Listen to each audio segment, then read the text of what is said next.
What's going on, guys? It's Wednesday night, and here we are with Squadron Live. And I appreciate you being here. It's good to see everybody tonight. I hope you've been having a great week.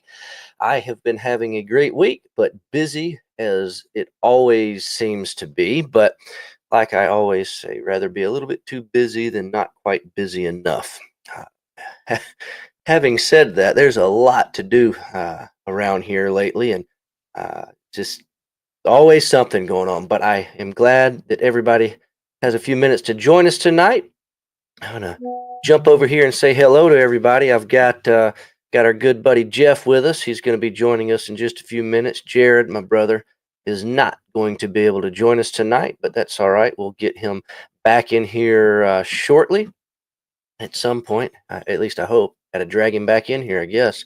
Lawn Care Novice, how are you tonight, buddy? It's good to see you. And Danny is here. When will we have the white primer back in stock? Very soon. We just going back to what I was just talking about. Always something going on, too much to do. And but we've got the white primer and several of those other items that were out of stock. We just about 30 minutes ago, we just restocked the black and the white paints on the website. So those are back in stock now.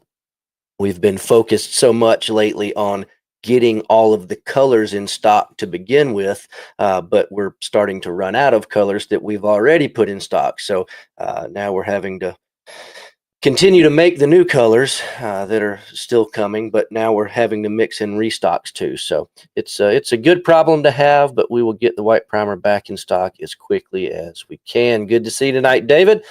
Glad you could make it in here. Hey, Ken, how are you, buddy? And Mark, good evening to you too, Jason and Carlos. Good to see you guys. And Tom's with us down in the villages of the White Sands, as he always says. Good to see you tonight, buddy. And David, looks like you got your RSO kit from Mini Yard. I hope you like it. It looks really nice. I've not even had a chance to really open it up and look at it yet, but from everything I'm hearing from customers and friends alike, they really like it. And I've got one. I got the of the both versions, the tractor version and the one with the pack 40 on it. So it's going to be neat. And they've got a couple others that they have announced that are on the way to us. I believe either an early or a late, whichever the tractor that came out first. They've got both an early and a late.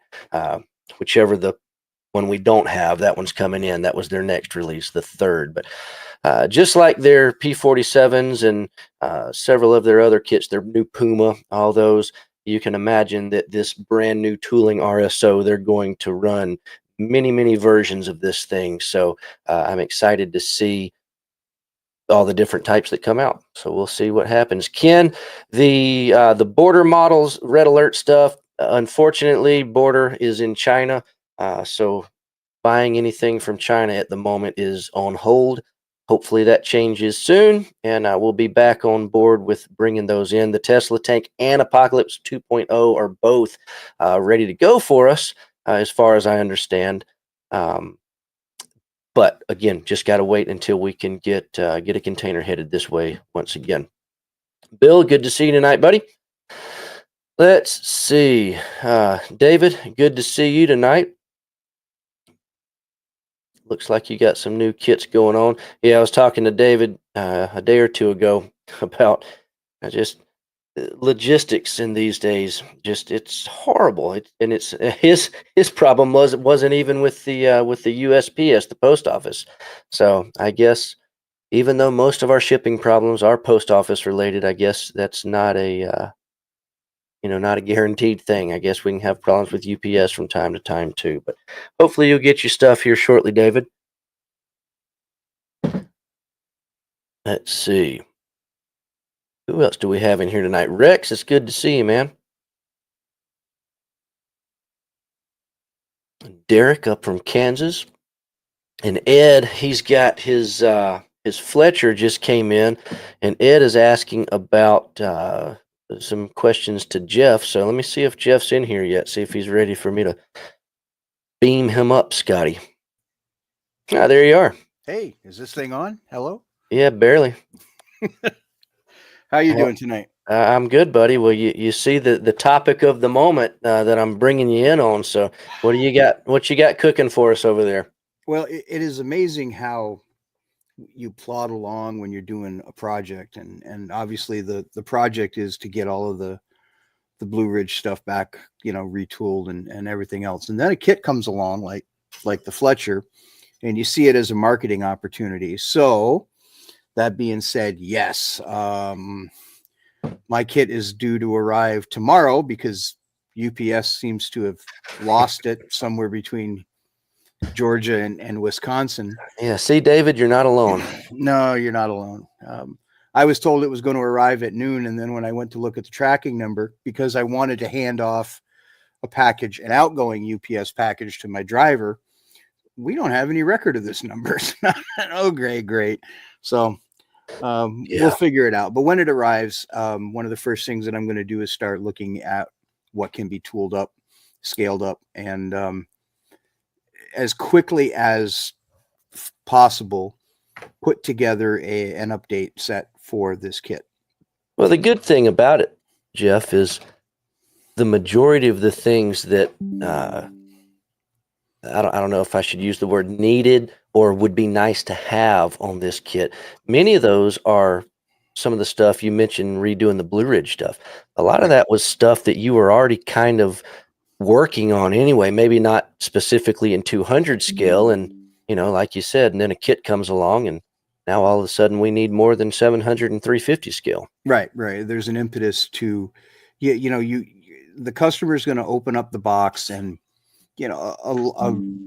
some are going to build it right out of the box and be perfectly happy with it. Others are going to, climb up one side of it and down the other, finding things that need to be upgraded or updated.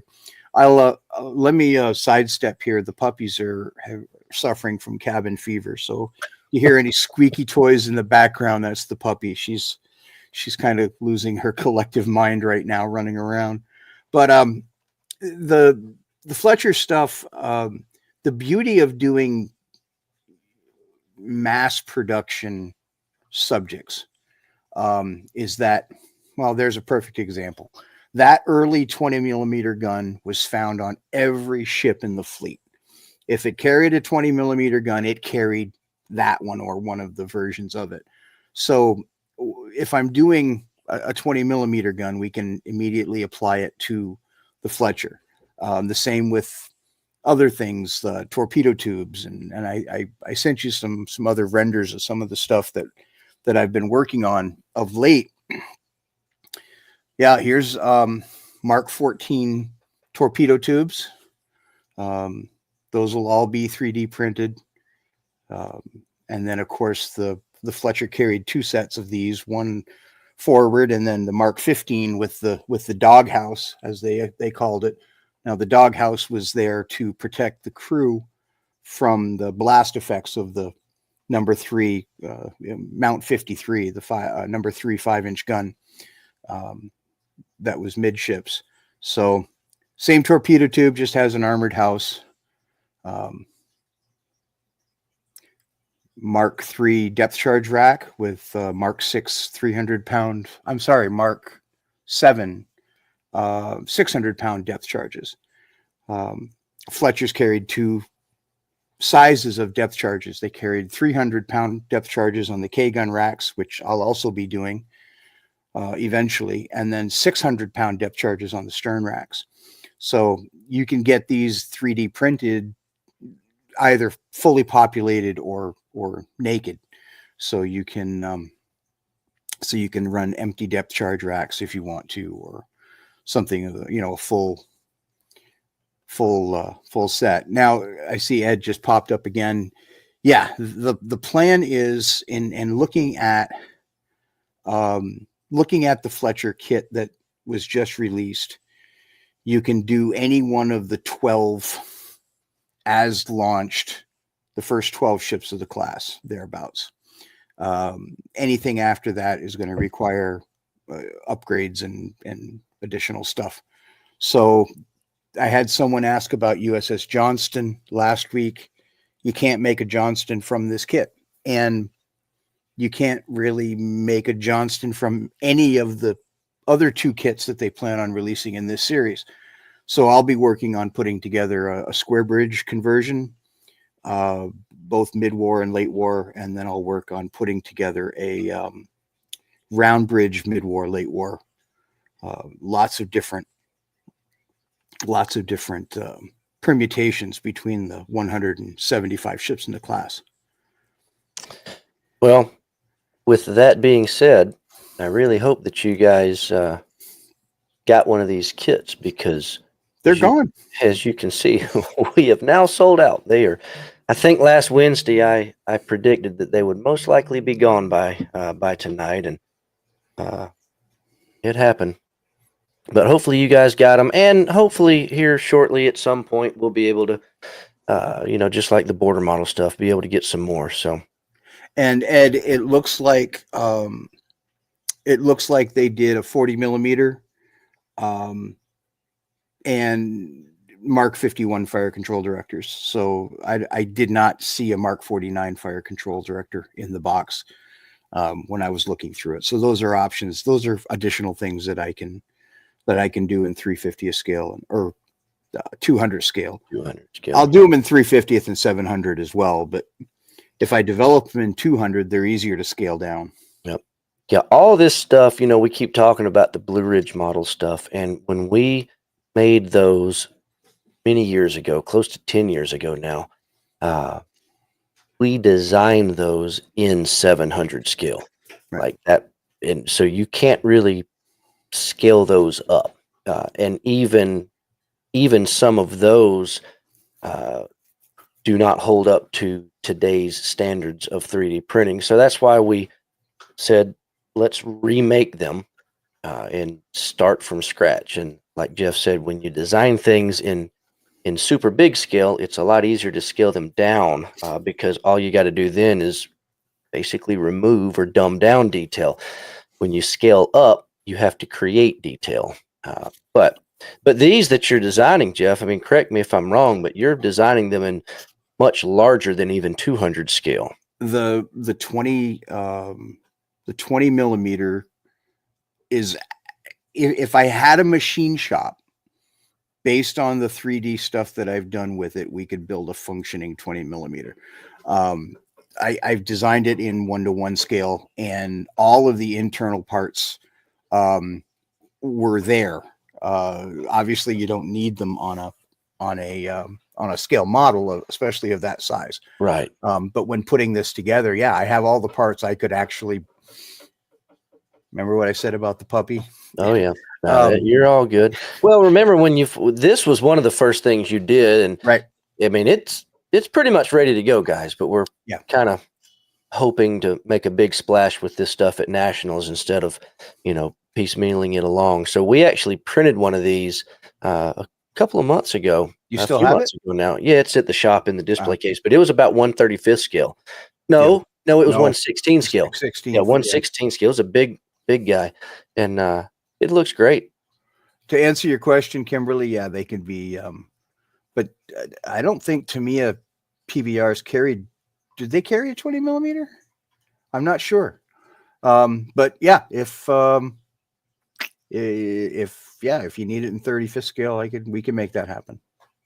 Yeah, we got all sorts of plans, and one of these days, guys, we're going to actually have some of this stuff in a package to ship to you. Believe it or not. We're getting there. We're getting close. Yeah, we are getting there. We talking about saving the stuff to make a big splash at nationals. We've kind of decided, and I think we've mentioned this before, going over to the 35th scale tracks. We're kind of doing the same thing with that. We want to just release them in person at the AMPS nationals, and then after that, we'll have them on the website for sale. And I think all this ship stuff is going to kind of be in the same boat, so to speak. The same ship. You made a point. We'll have it all. Hopefully, whatever we have available, release it in person in Virginia this year, and then after that, have it on the website for sale. I'm working my tail off to have a bunch of surprises in store for Virginia. Yeah, it'll be cool, and you'll be there. I will be there. Yeah, be able to do it in person together. That'll be awesome. Well, let me jump back over here. We got some more guys in here tonight. Preston, or Skip, excuse me, Skip's with us. And 411 coming to us from Canada. Good to see you tonight. Let's see, Arnell's out on the West Coast, and Ken up in New Hampshire. Good to see y'all. And Miami Dolphins down in Atlanta. Good to see you tonight, buddy. Glad you got your precision nippers. They're quite nice. I gotta admit, I'm kind of partial to them, but I use them every night. I've been using the heck out of them actually, and this Dora, so on our Facebook group, did you see the 144 skill Dora in there, Jeff? That Danny's working on. Danny built, yeah. So somebody was asking in there about a update on mine this week. I think I'm actually going to finish it. Believe it or not, I have all of the sub-assemblies done now. Wow. They're all done. I mean, it's a bunch of big pieces. All of a sudden, I'm looking around and all the sprues are gone. And it's just in these giant sub-assemblies now. Wow. This one, you're going to get a kick out of this. That's one of the shells. 20 millimeter round. Yeah, it's huge. So, no, it's actually coming along. And that post I made on the group earlier, the spider parts, that's the this is the magic that connects the two big pieces together. So there's two of them. But it's coming along, believe it or not. I wish I could say the same. Yeah. I guess in a lot of ways I am getting a lot of time at the bench. I'm just modeling in 3D and you're doing it on the digital side of things. Yeah, that's I haven't sat down at the workbench and cut plastic in 3 months. Well, that'll change soon. As soon as you get the digital part done, then you get to test fit it in the physical. Right. Yeah. Well, I'm gonna have to put. Going to have to put plastic, glue to plastic with this Fletcher when it comes out, because that's going to be one of the immediate priorities, is to get everything engineered to actually fit that kit. So there you go. Let's see. I just lost where I was at. There we are. Sparky. Hey, Jim, how are you, buddy? Michael's here. Got some storms coming in. Man, we had a storm come through night before last, and it was kind of funny. Jeff was working at 3 o'clock in the morning. It was 4 o'clock my time, and the storm just comes through, and the thunder and the lightning. I mean, I thought it was daylight outside. The lightning was so consistent. I think your music's messing with your mic. Got all wonky on me. How's that? There we go. Yeah. Well, anyway, that storm comes through, wakes everybody up in the house. I roll over, see the phone. Jeff's sending me render updates. Yep. And at like 3 in the morning or 2 in the morning. All these ship parts. I'm like, man, this stuff looks really good. He's like, oh, did I wake you? I was like, no, but it's 4 o'clock. Well, 3 o'clock your time. Yeah. Why are you awake? Because every modeler, I don't care who you are. Every modeler has sat down at the workbench at, 7:30 at night, gotten into what they were doing, and the next thing you know, they look up at the clock and it's 2 a.m. Yep. Hey, that's the only way to get this Dora done.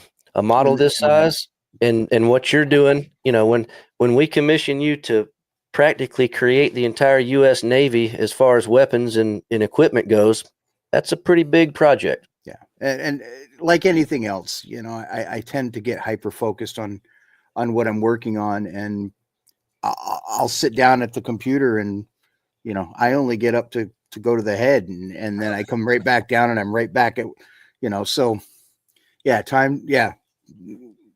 Yep. Miami Dolphins, time goes by extraordinarily fast when you're sitting at the workbench. And I did that the other night. I worked late, and I decided I was going to put a movie on the other monitor just to have some background noise.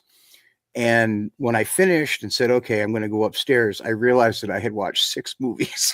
Oh, gosh. Full length, like, an hour and 2 hours. That is a good way to keep time.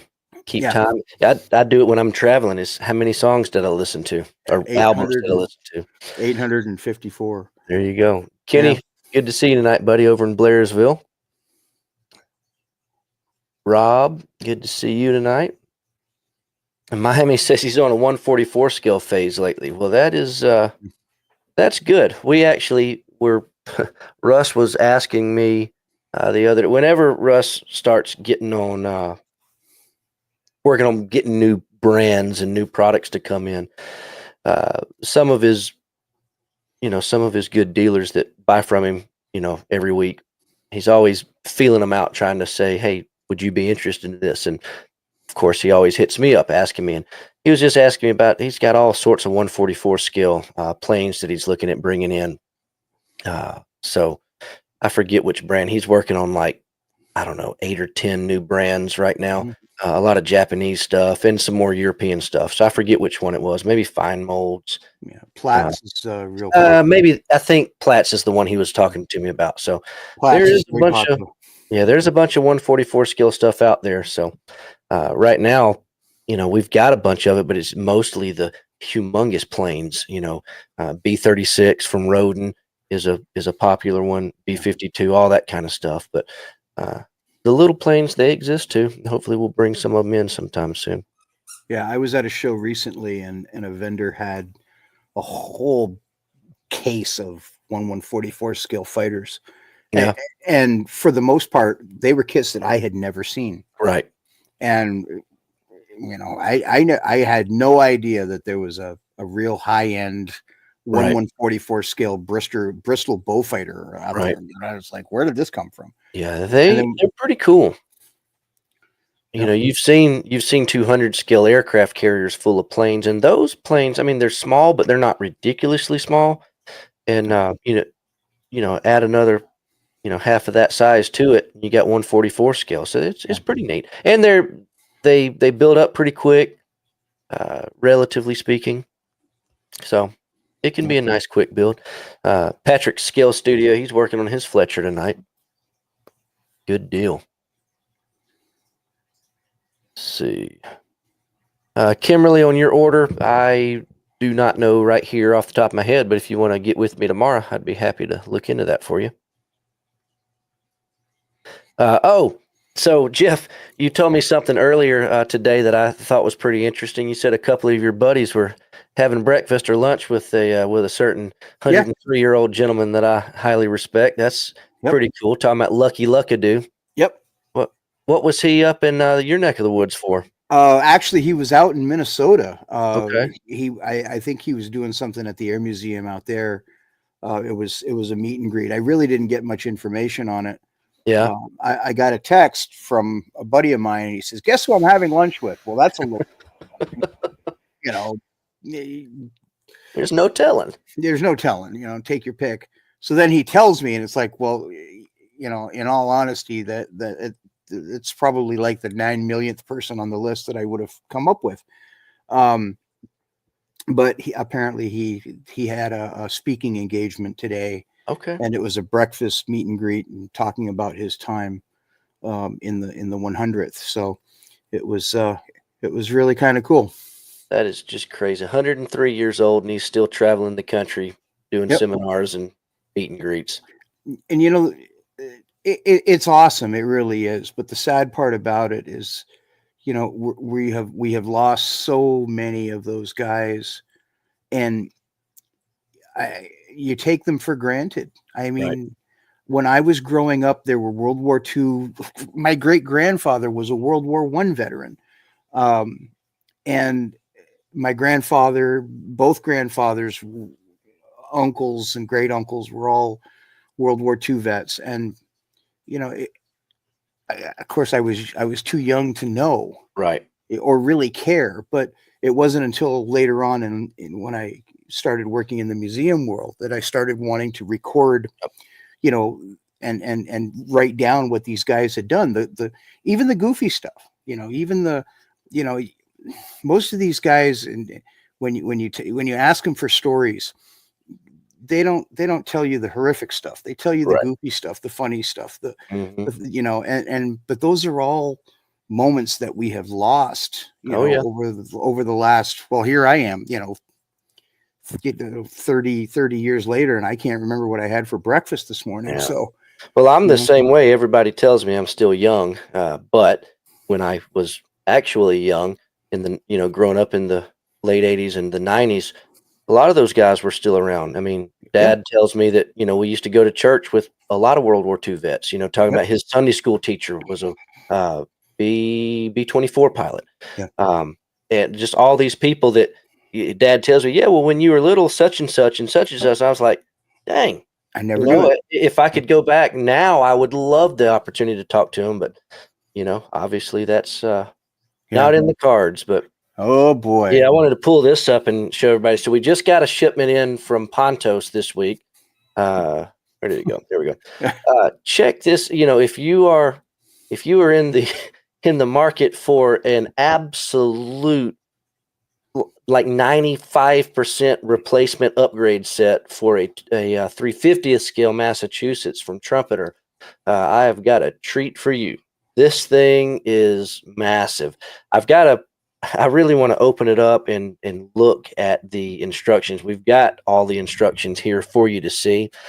But from what I can tell, just at first glance, it looks like you literally replace everything in the Trumpeter kit except for the hull and the deck, which the deck you put a wood deck on top of, Right. and then maybe some of the main superstructure pieces in there. I think I see plastic showing through, but I could be wrong, but I think I do.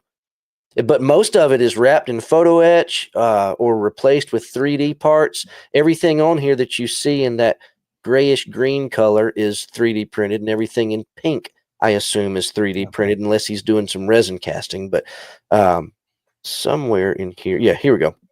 Yeah, it is 3D print. So all your turrets, all your gun tubs, and yeah, there you go. Superstructure platforms, and yeah, I mean, literally, I don't think you're going to use anything from Trumpeter's kit except maybe the hull. Yeah, it looks like he's done 3D parts to replace the parts of the 01 and 02 levels. It looks like the flag bridge is still using the kit parts. Look at all these brass parts, these turned brass parts. Yeah, when you have 55 items just in your brass part inventory alone, and then there's multiples of each of those. I mean, oh yeah. Yeah, look at that. I mean, 9 pieces, 20 pieces, 40 pieces, 30 pieces, 28 pieces. It's nuts. And then you get over here in the photo etch sheets. Look at all this stuff. Yeah. And this is just one sheet. Then you keep moving, and it doesn't stop. Yeah. Now I've seen guys, and I have a couple of guys in my club who, when they see this stuff, they just lose their collective minds. Right. And not in a good way. I mean, they go bonkers. Who's going to pay that kind of money? And rah, rah, rah. When you think about the amount of time and work that you have to put into a project of this scale, and then you look at the cost, at $300+ it's going to take you a year at least to build this model. Anyway, might take you a year to organize the parts. So when you amortize that out over the course of a year, $1 a day is pretty cheap entertainment. When even $2 a day is pretty cheap entertainment when it comes right down to it. But that's the market that they're reaching to with this stuff, and it's just, well, you got to remember, it's mind-boggling. It's like everything else. We've said this even with our paint most recently. Everything is not for everybody, and correct. With something like this, I think this really, shows that you look at these models from anybody, Verifier or whoever. Heck, even we were talking about Mini Art earlier. They're P47s. They do them in the basic kits and the advanced kits, right. And you say, why would you do two different things? Why not just offer everything in the box? And Jeff, some people aren't crazy like you, and thanks. Some people aren't crazy like me, but see, then when you get into that category of somebody like myself or like you, and I'm picking on you because I know that you're a super detail freak like me, but when you get into the category, there's even more of a split there, because I'm sitting here looking at this and I would love to dive into this and build one of these, but I don't think I've built several ships using Ponto sets or KA model sets. They Right. both make a similar product. I have never actually used 100% of the parts that are in one of these detail sets. No. And sometimes it's because you have options. You know, you either use this or use this. But sometimes it's because quite literally either don't know where to use it or how to use it. And these guys do a really good job of doing instructions. So Yeah. it's like detail overload sometimes in a good way. And in a lot of instances, especially with molding technology, the way that it has gone lately, sometimes the kit parts are just as good as the 3D part, Right. or the aftermarket part. You know, sometimes all you need is a photo etch ladder or a photo etch hatch on it, or a turned brass barrel. And I have said this, and you try not to be judgmental when you're doing it, because everyone builds for different reasons. At the end of the day, you could buy this model with this kit, and you know, you could literally put $500 or $600 and 500 or 600 hours into a project of this scope, and then for most of us, it gets put on the shelf and you move on to the next one. Right. And but you know, I don't know. it's the fun, the adventure, you know, Chasing taking the trip. accuracy.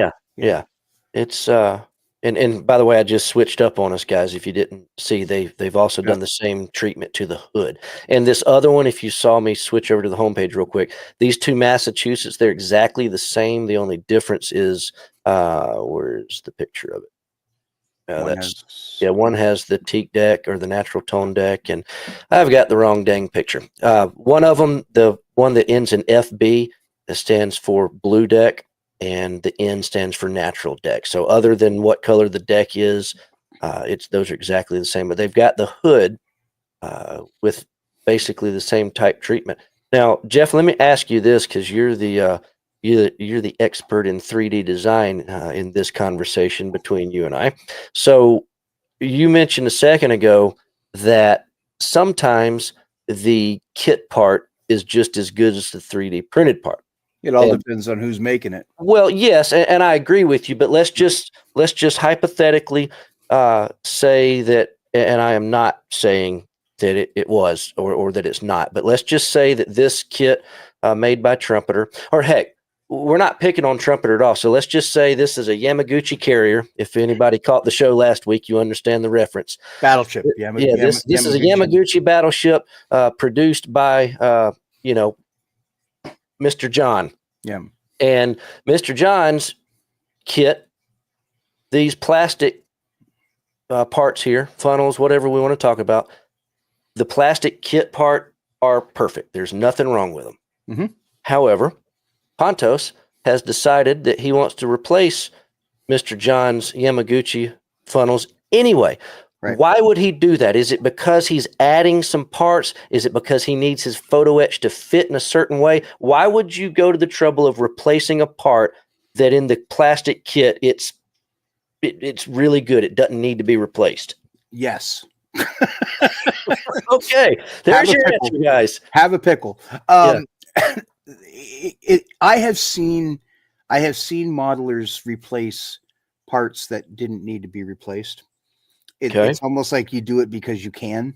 Okay. And there's I don't want to call it a stigma, but there's this thing that model builders have, that if they scratch build something or they replace something, it inherently it's supposed to make the model better.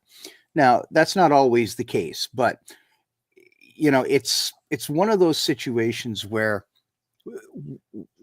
does it end and what is the limit?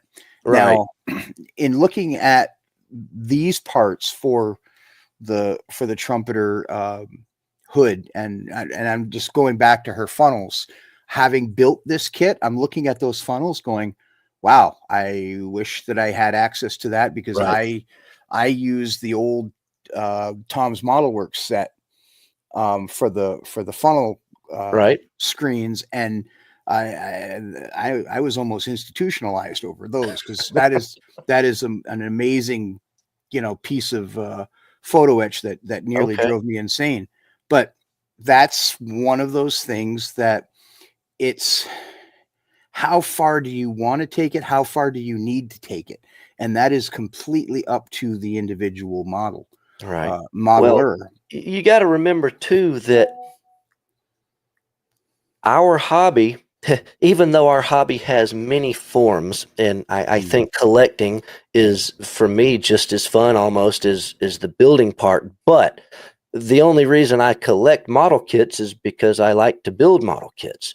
And the hobby of a model kit is building it. So I've done exactly what you talked about. I have replaced turrets or whatever it is.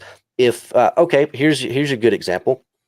I also, outside of ships, I like doing figures, and we talk about Wonderfest all the time. Yep. So every year at Wonderfest, I'm always trying to find something to upgrade some figure kit that I have, and it's getting a little bit harder nowadays because the old plastic kits aren't really coming out anymore. But years ago, Mobius had this series of Marvel comic book characters, Iron Man, and this kind of stuff. And guys were doing replacement resin heads and just whatever. I remember the Iron Man I had. Some guy did a Robert Downey Jr. resin head to replace the kit head. Yep. Did I need it? No. Did I buy it? Yes. Why? Because I just wanted it. And cool. And talking about in the ships, I've replaced things on my ships that if I had built it straight out of the box, it would have been perfectly fine. Nobody would have known the difference. Heck, I would probably have forgotten the difference after a couple of months. Yeah. But I did it anyway because I wanted the challenge, and it's kind of like when you get done, you want to look at it and say, wow, I built that. And for me, it's like, hey, I built that, and I replaced that and I replaced that, and nobody cares except me, but it's the joy of the progress of building the kit. And at the end of the day, that is supposed to be all that matters. Right. I look, and unless I'm doing, commission work for and I don't do commission work for individuals anymore. I do work for museums, and I do DoD work and stuff like that. But most of the stuff that I build it because I want to build it. It's for me. Right. And if I was to turn the camera, well, you can see there's a whole, there's all of these cubicles with 30-second scale aircraft in the background. Right. I can tell you what the kits are, but I can't tell you whose resin I used or whose photo etch I used. I don't remember anymore. Right. You just remember it was fun building that model. For the most part. And some of them I swore at in 5 different languages, and my dogs are traumatized because they now know curse words in French and German and Spanish. But it's one of those things that you do this because you're supposed to get enjoyment out of it, right? And I think that when we lose sight of that, it's time to find a new hobby or take up golf or chasing butterflies or what have you. Now, obviously, you and I are both in kind of a unique situation because we have turned our hobbies into our job. Right. And so in the instances that are presented to us, we have to look at a whole bunch of different variables. I never worried when I was printing 3D stuff for myself how it would go together. Oh, yeah. Because I knew that I could put it together, no problem. Yeah, you and I were having this conversation the other night about some stuff I was printing for myself. Right. And it's good enough for us because we can fix it. Right. Or we can do whatever we need to do to get it to where we want it. Right. But even doing the 3D parts for the ship stuff, I have to now, and I don't mean this disparagingly, but I have to take everything that I'm doing and engineer it down to the lowest common denominator. I have to make it as simple as I possibly can to cover the broad spectrum of modelers and their skills and their abilities. Well, if this is your definition of as simple as you can, then one of these days I'm going to have to see your definition of not simple. Yeah, sorry. Well, But let me throw this at you, Jeff. Staying on this same topic, but I'm gonna bring this a little bit closer to you and a current project that you're, in the back of your mind wishing you could get done sometime soon, and that's your 200 scale Arleigh Burke. 200 scale Arleigh Burke. This is something else we just got in stock, or got back in stock. We've had these from time to time, but staying on the subject of super duper detail sets, check this booger out. Yeah. So this is HS Models super Mac Daddy detail set for these kits, and they went the extra mile because this is actually their box this thing comes in. I mean, it looks like a full out model kit, but they have done kind of the same thing we were just looking at on that Massachusetts and Hood. They've done that on this. So being a guy that's currently building one of these, how much of this, and take out of consideration the fact that you're literally designing some of this stuff to print for us in the Blue Ridge line. Take that out of consideration. How do you look at this as something that you would like to use or not like to use? If I was building the model for my own enjoyment, then I would definitely go this way. Yeah. That being said, at the same point in time, $471 model kit, I'm expecting perfection. Right. And I know, the realistic side of me is saying that no model is ever perfect. I don't care who you are, how good you are, even if when you talk to the legends, if you ever had the fortune to speak to Shep Payne or those caliber of modelers, the late great Bill Lee, it's one of those things, or George Lee, I'm sorry, there is no perfect model. Right. So you have to draw the line somewhere. If this was me and I was building this because I wanted a cutting edge 200 scale Arleigh Burke, then yes, I would absolutely do this. And it would take me a year and a half, and I would amortize the cost of it, over the course of a year. And then it becomes a pretty cheap source of entertainment. Right. When I saw this kit, I actually saw both of them. I saw the base model trumpeter kit, which this kit is based off. And then I saw this kit, and I said, I can get away with $120 trumpeter kit, and I've got the skills and all of the intel that I need to do all of the parts myself. Right. And when he says trumpeter, guys, he means I Love Kit. They come out. Oh, I'm sorry. Yeah, they come out of the same factory, but it is the I Love Kit branding. I Heart Kit. Sorry. Yeah. If I was just doing this as a customer who wanted a large, Arleigh Burke class Flight 1, absolutely, this is the way that I would go. Yeah. But I'm not that guy, because I'm looking at it. And of course, when I got this kit, I was just starting with Squadron. So I'm looking at this going, okay, I've already got the Sea Whiz done. I've already got the harpoon launchers done. I've already got the ribs done. I've already got, here's talking about what you were just saying. You already have all this stuff done, because of course, these are things that we're going to put out in our new line. So one of the things that I notice about this kit versus the Pontos kit, and there's no right or wrong. It's like McDonald's and Burger King, or Pizza Hut and Domino's, or Ford and Chevy. Two companies doing the same thing, but they do it their own way. So one thing that I notice about this is there is drastically more 3D versus photo etch.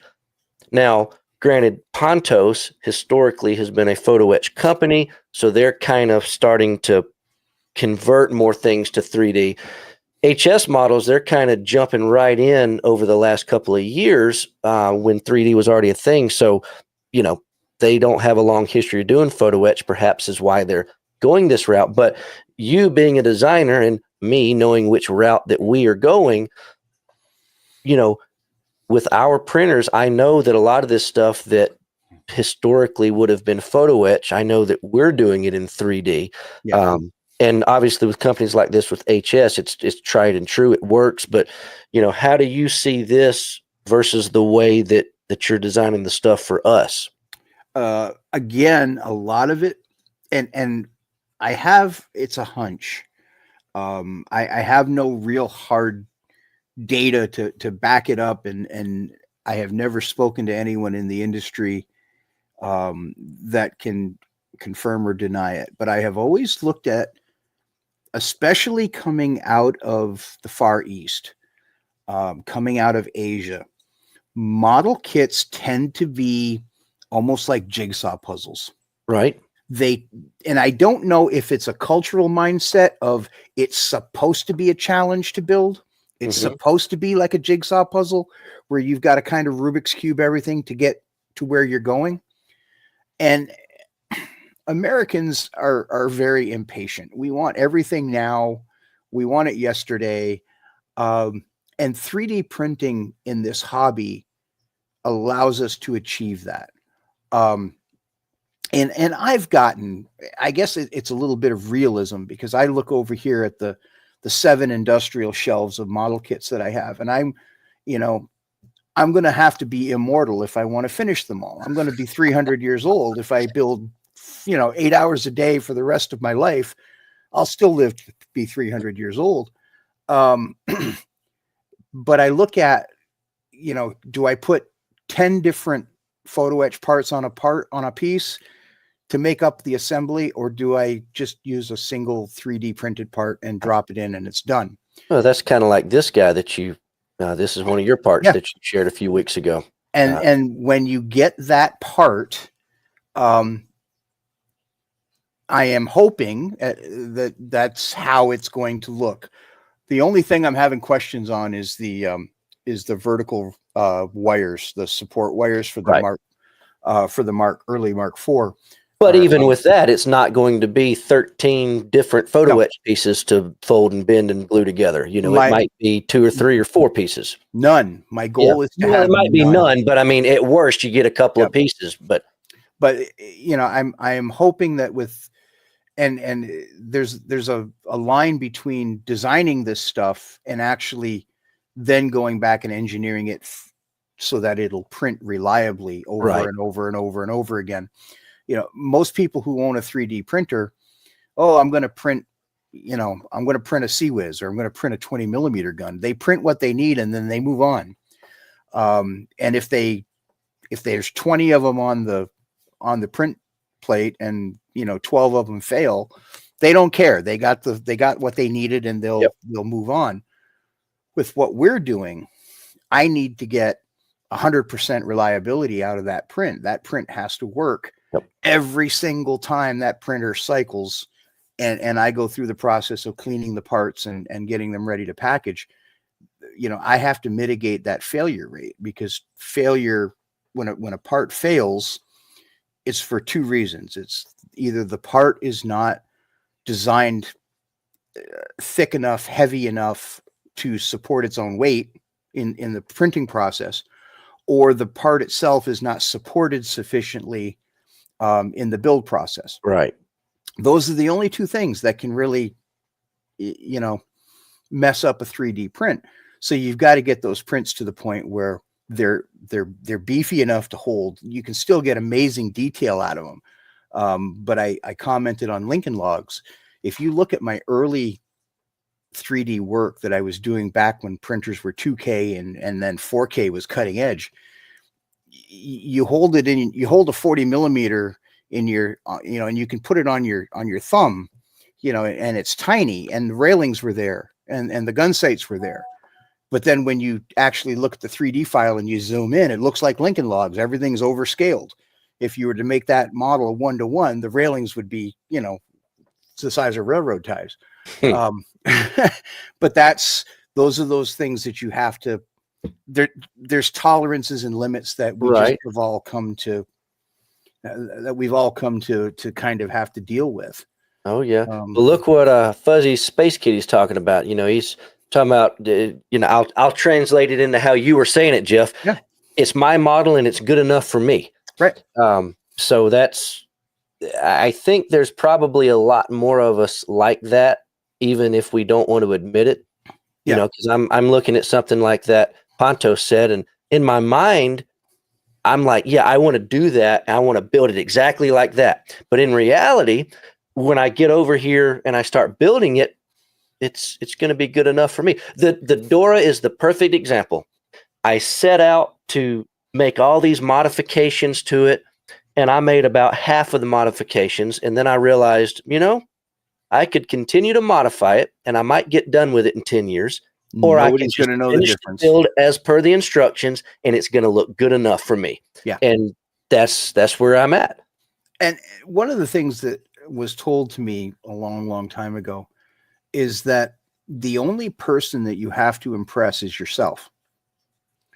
And at the end of the day, when you build this model and you put it out on the table at nationals or amps or wherever you are, and you're showing that model off, if you even ever, put it on public display, by and large, the overwhelming majority of the people who look at that model don't have the ability to do what you've already done to it. Right.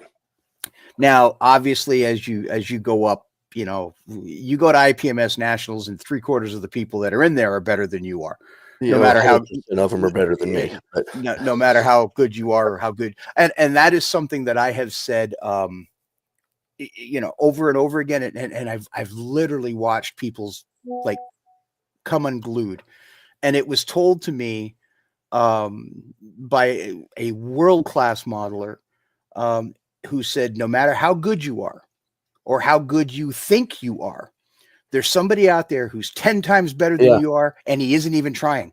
Yep, that is true. He's not even trying. So it's true. Well, 411 brings up an awesome point that I've always thought. Why do we build things and then close them up to never see them?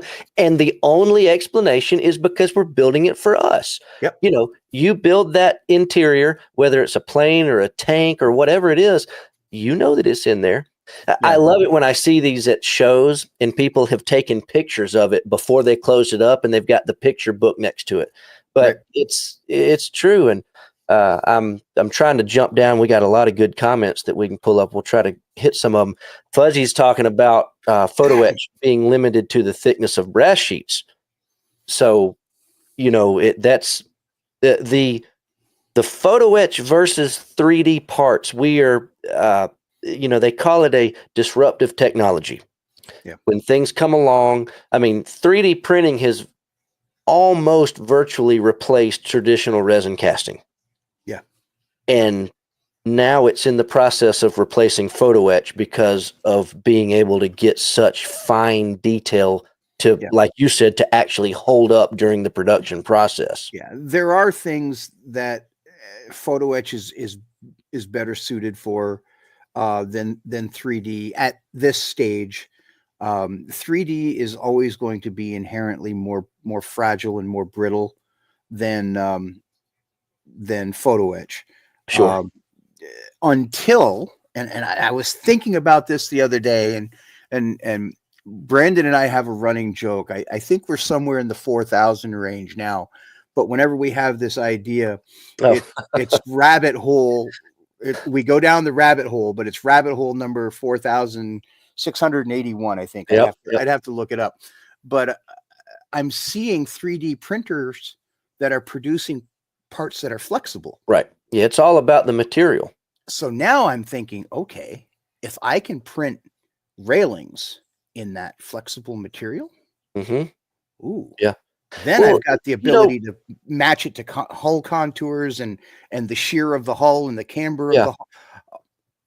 Wow. Yeah. They 3D print teeth. They 3D print edible stuff to put on cakes. They 3D print metal now. There's all sorts of stuff. So, and let's go over here to Mr. Boxter's question, talking about is there going to be some interest in U.S. made 3D parts? So this is an interesting question because, when we hired Jeff last year, at the end of last year. That was the reason we hired him. And this was before all the tariff stuff hit. That wasn't why we hired him. Yep. We just wanted to get all of our Blue Ridge stuff going again in multiple scales. We had some other really cool ideas that hopefully we'll be able to talk about later this year. But with the tariffs, I can't, we're talking about border models at the beginning of the show. I can't really get those right now. So, maybe we'll make a little extra something in 3D. All it really did for us and our plans is it just made us realize that we're going to need a lot more of these parts when we get them done, which is why what Jeff's talking about, making sure that the prints don't fail, designing them in such a way that when he sets up a build plate to print 1,020 millimeter guns, we get 1,020 millimeter guns that are ready to pack up and ship. Right. Now, if you break them, that's on you. But, yeah. But, we want them to. Yeah.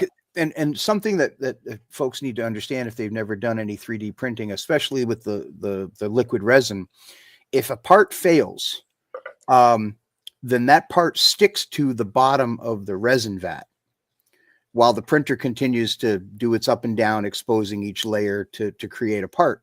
Well, if a part fails and it sticks to the bottom of the resin vat, that printer, when that print finishes, if it's a catastrophic failure, you just stop and you scrap the whole thing. But if it's one or two parts, you keep going and you salvage what you can out of the print. But when that print is done, that machine has to be turned off. The resin has to be drained. The machine has to be cleaned. The parts that have stuck to the bottom of the vat, which has a thin, clear plastic film, that all has to be cleaned. And before the printer can be put back into operation. So a failed print is not just, we lost, $12 worth of printed parts. No, we lost an hour to an hour and a half of time to completely go through that printer, take it offline, clean it, drain it. Then you have to. Not only that too, then you also got to figure out why did it fail and get back on the computer and figure it out so it doesn't happen again. So there's time with that as well. Yeah. So those are, those are all things that you have to kind of factor in to the production process, the engineering process. Things that I never really paid much attention to when I was, printing ones and twos for whatever project I was working on. If it failed, I just went and tried again. And okay, I got 4 failed prints, but I got 3 parts off each failed print. So there's my 12 parts, and then I just move on to whatever the next thing is. Jordan's talking about his 350 Yamato. He's talking about doing the 25 millimeter guns. And then he found 3D parts. So that was good. But this, I guess I'm pulling up some oldies, but some goodies on the website tonight. So Jordan, I'm right there with you. I did a 350 scale Montana several years ago. And I decided I wanted to go all out with it as much as I could. And this was before the plastic kits came out. This was the resin kit, our Blue Ridge Models version.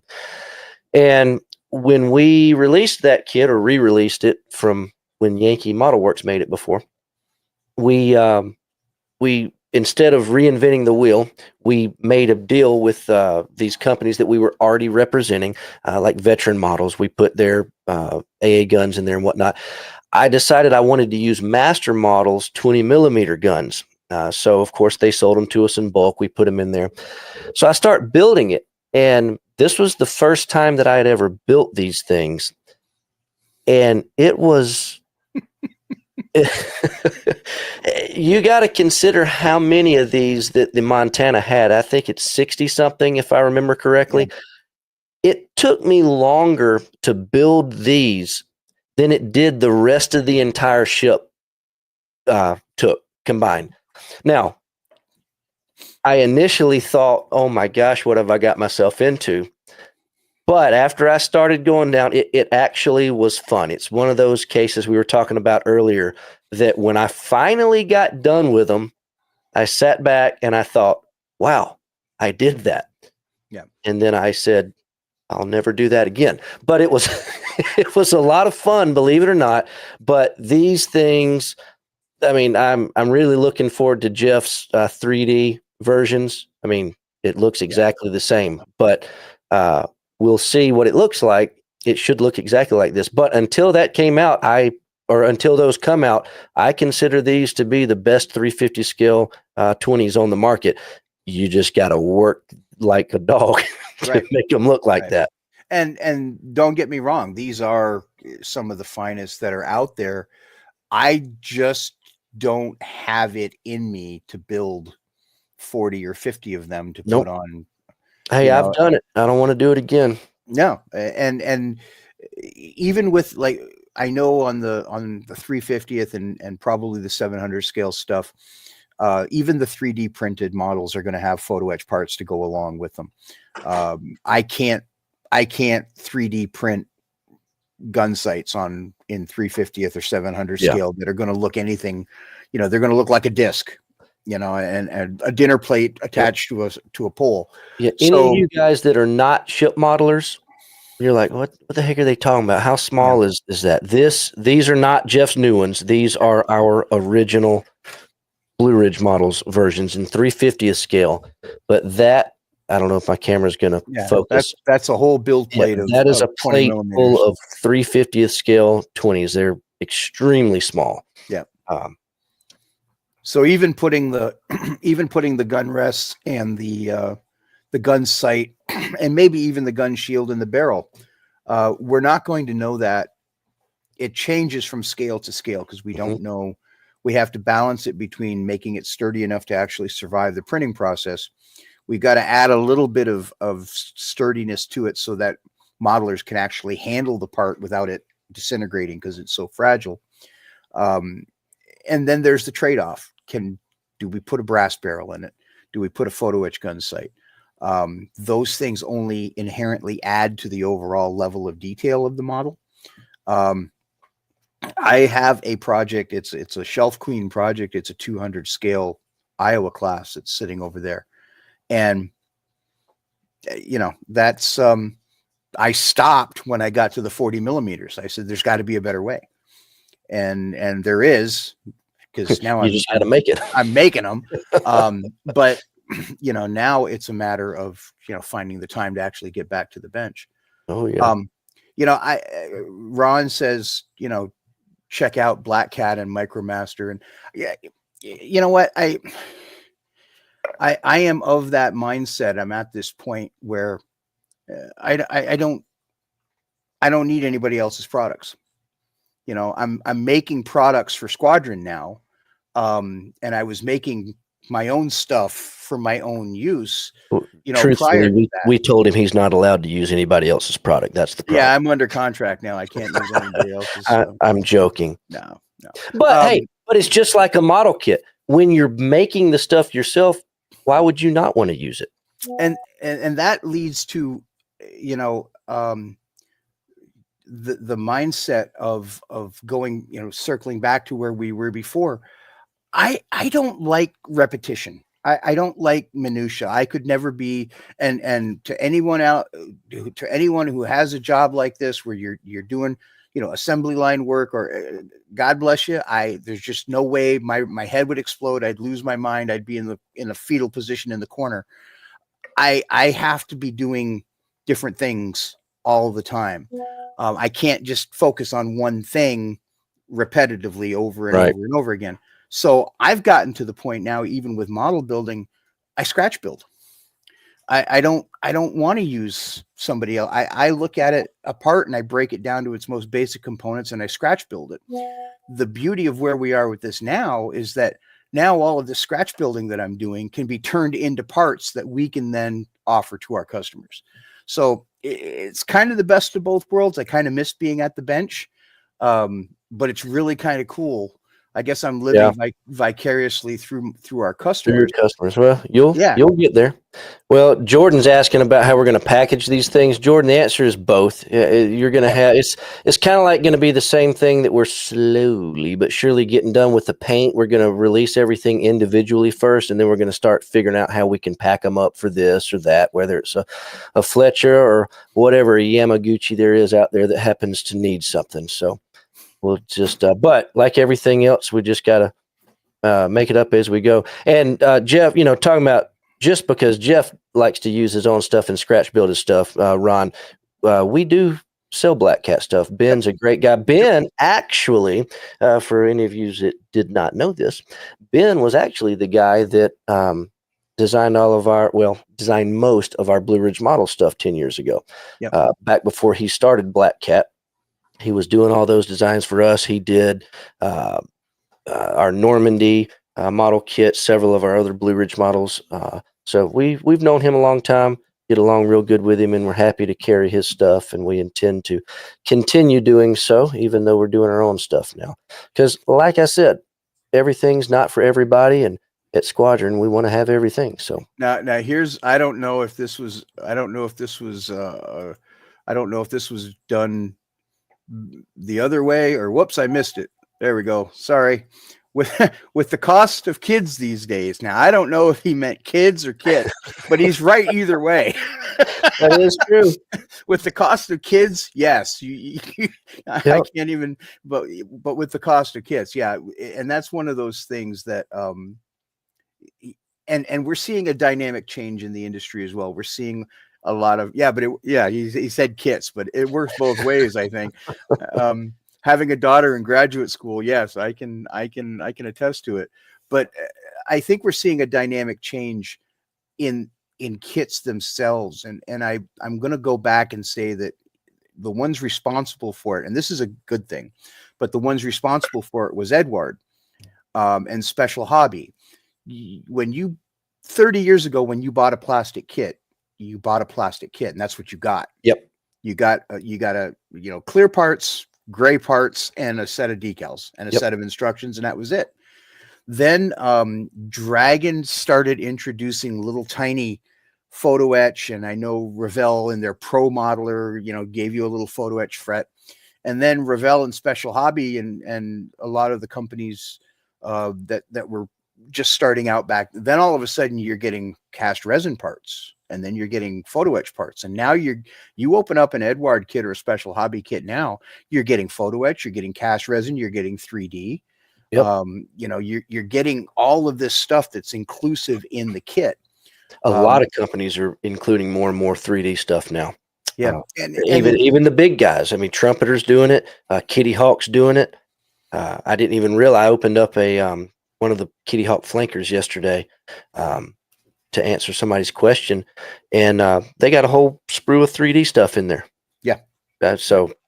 And for the average modeler who's never used 3D stuff, the 20 millimeter gun. I mean, when you look at that 20 millimeter gun, that you can bring it back up again, I guess, if you want to. Yeah, I'll bring it back up. There we go. There. Look at that. I figured it out on my own. There you go.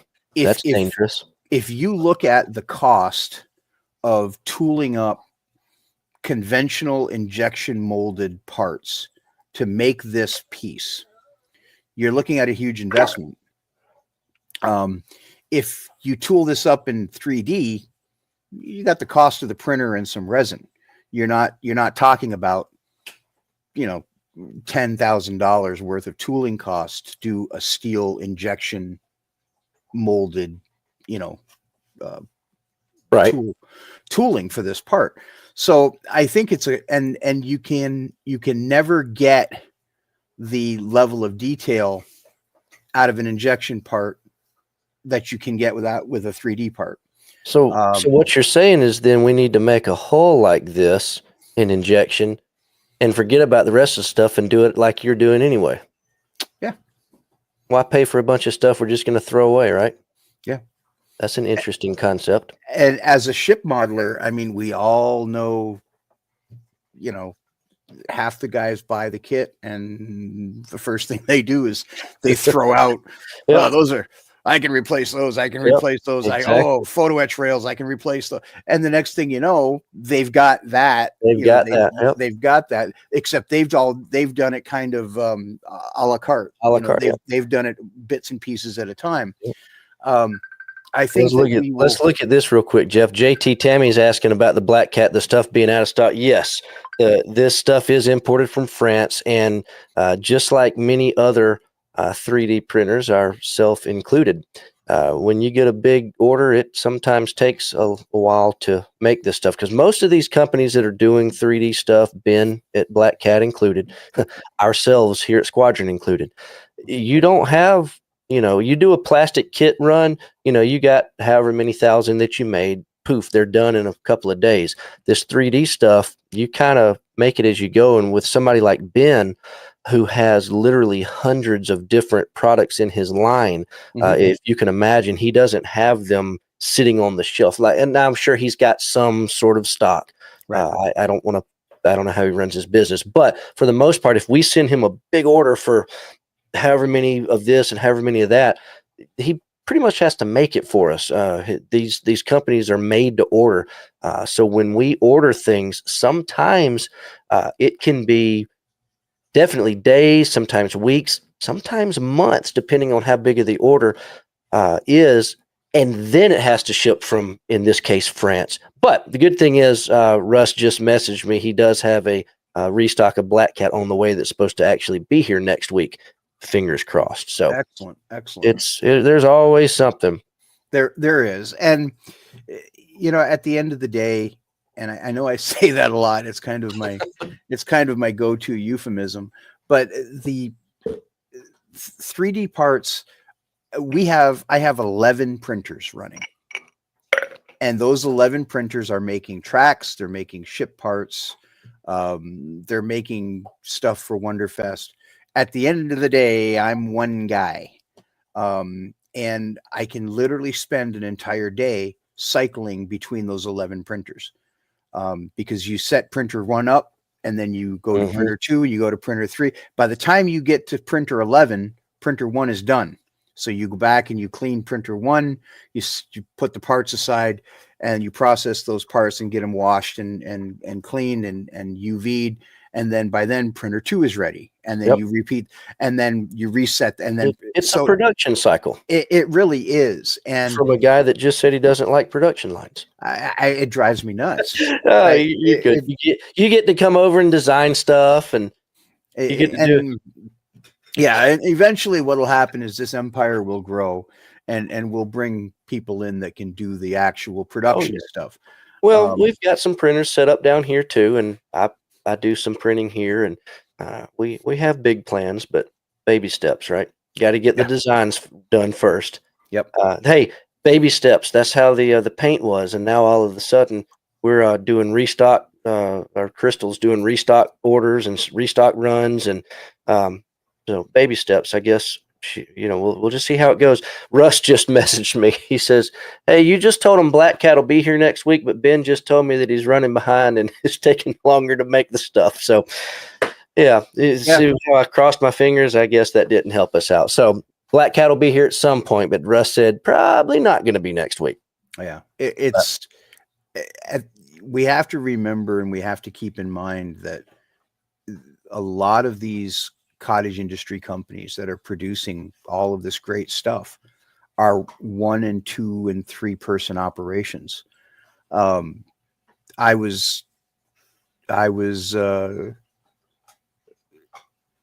can't remember. I think it may have been you. I'm trying to remember who, but someone sent me photos of one of the factories in China. Oh yeah. That was me. And I expected to see a General Motors assembly plant that you would see somewhere with 25,000 cars in the parking lot and 800,000 square feet of it's literally like our production room at Squadron, didn't it? And they've got 2 injection molding machines, and they got 4 people, and they're cranking out stuff left and right. And you're thinking, wow, this is a major brand name, and they're creating stuff at an exponential rate, and they're manufacturing hundreds and thousands of kits, but it's still only 4 or 5 people, that are actually doing the work. I know what you mean. If one of those people falls and slips and breaks his elbow or breaks his wrist or something, production's going down. Exactly. And our shipments are getting delayed yet again. Yeah. Well, talking about things that we have hundreds of or thousands of, or that we can 3D print and make more of, let's talk about something that we've literally got one each of, and that's all we're ever going to have. This is all the artwork from Lee Leibold. Well, it's not from Lee Leibold. It's from Don Greer and or Lou Drindle and others. But Lee is the one who owns all this stuff. This is the original Squadron artwork, and we've got all this stuff listed. Several of them are sold out. I got to get these listings out of here.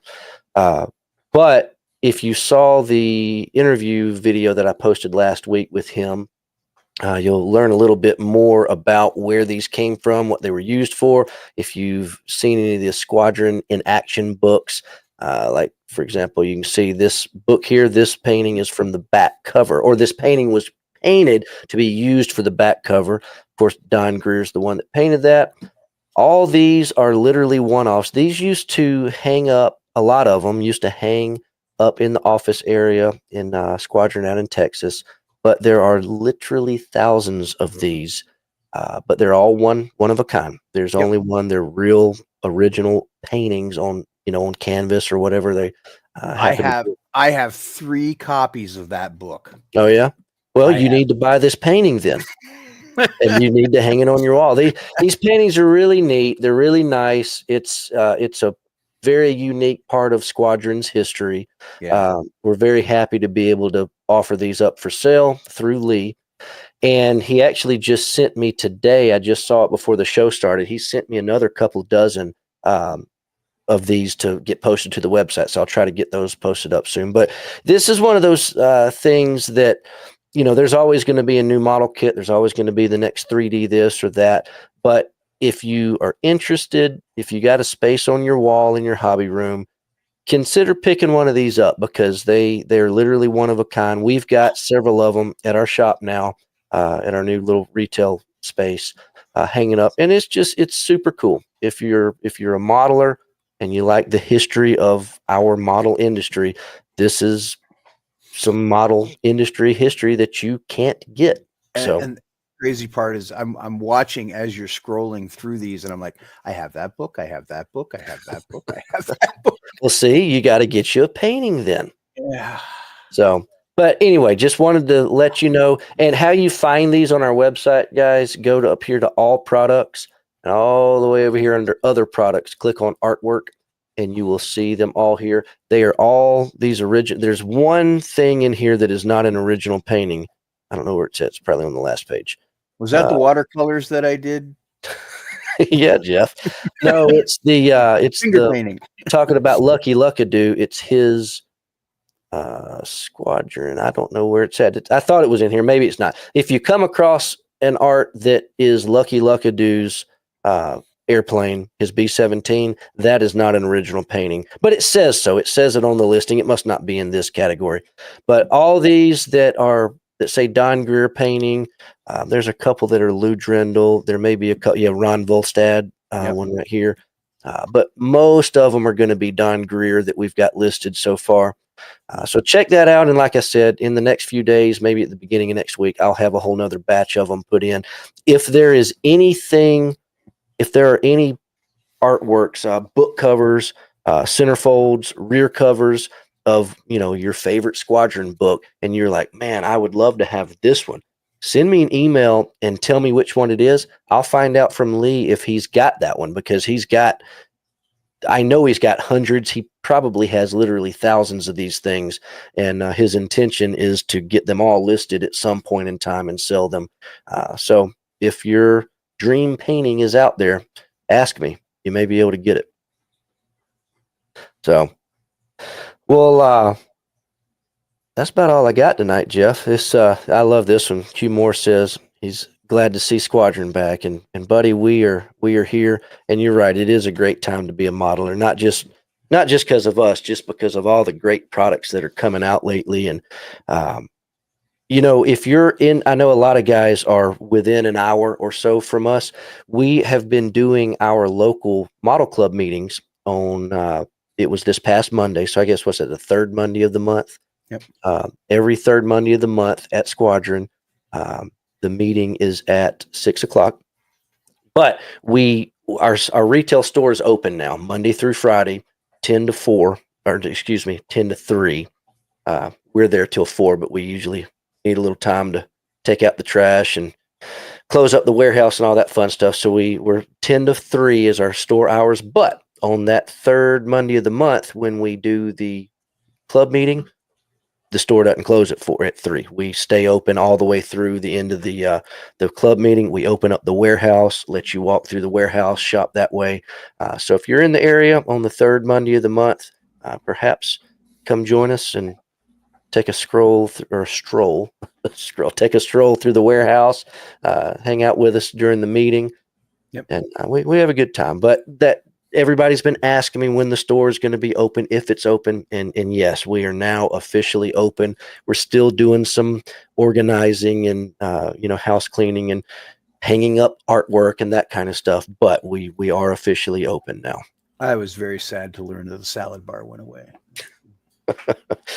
Well, we might have to set up a temporary salad bar for you when you come down again. I need it. That's for there sure. You go. That's for sure.